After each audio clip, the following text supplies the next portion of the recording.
கோவை மாநகர காவல் ஆணையர் அலுவலகத்திலே ஆணையர் அவர்களின் ஆதரவோடு நடைபெறுவதாக மாநகர குற்றப்பிரிவு சிசிபியிலே நடைபெறுகின்ற வழக்குகள் சம்பந்தமாக பல்வேறு கட்ட பஞ்சாயத்துகள் நடைபெற்று வருகின்றன.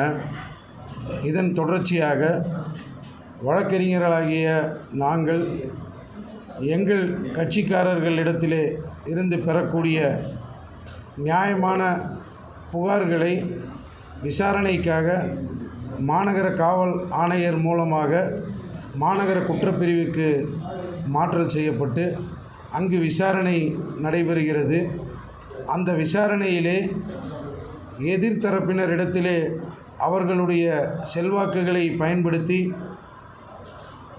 நேரடியாக கட்ட பஞ்சாயத்து நடைபெற்று நியாயமாக பாதிக்கப்பட்டு கொடுத்த புகார்தாரர் அவருக்கு எதிராக பல்வேறு நிலையிலே விசாரணைகள் நடைபெறுகின்றன என்பதனை பொதுமக்களுக்கு தெரிவிக்க வேண்டும் என்பதற்காகவே இந்த பத்திரிகையாளர் சந்திப்பினை நாங்கள் அழைப்பு விடுத்துள்ளோம். எனது கட்சிக்காரர் பல்லடத்தை சார்ந்த ஒரு பெரும் தொழிலதிபர். அவர் ஆறுமுகசாமி மற்றும் அவரது மகன் செந்தில்குமார் மற்றும் சாமிநாதன், அவரது மனைவி ராதா உள்ளிட்டோர் பங்குதாரராக இருக்கக்கூடிய மில்லிற்காக ஏறக்குறைய 120 கோடி ரூபாயை வட்டிக்கு வங்கி பரிமாற்றம் மூலமாக கொடுக்கப்பட்டு அதன் தொடர்பாக ஏற்பட்ட பிரச்சனைகளின் அடிப்படையில் மாநகர குற்றப்பிரிவிலே புகார் அளித்தார்.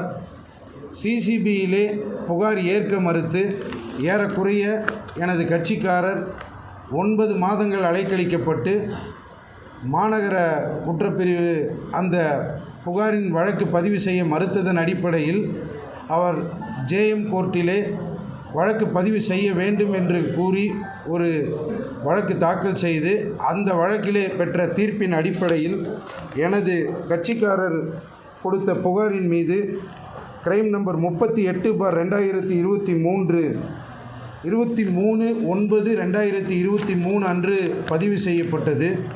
இந்த பதிவு செய்த புகாரின் மீது அவர்கள் மேற்கொண்டு எந்தவிதமான நடவடிக்கையும் எடுக்காமல் இருந்து வந்த சூழ்நிலையில் மாநகர ஆணையருக்கு நெருக்கமானவர் என்று கூறிக்கொண்டு இமாமி சோமசுந்தரம் என்கின்ற ஒரு நபரும் விக்ரம் என்கின்ற ஒரு இடைத்தரகர் நபரும் அந்த மில்லிலே இணை இயக்குநர்களாக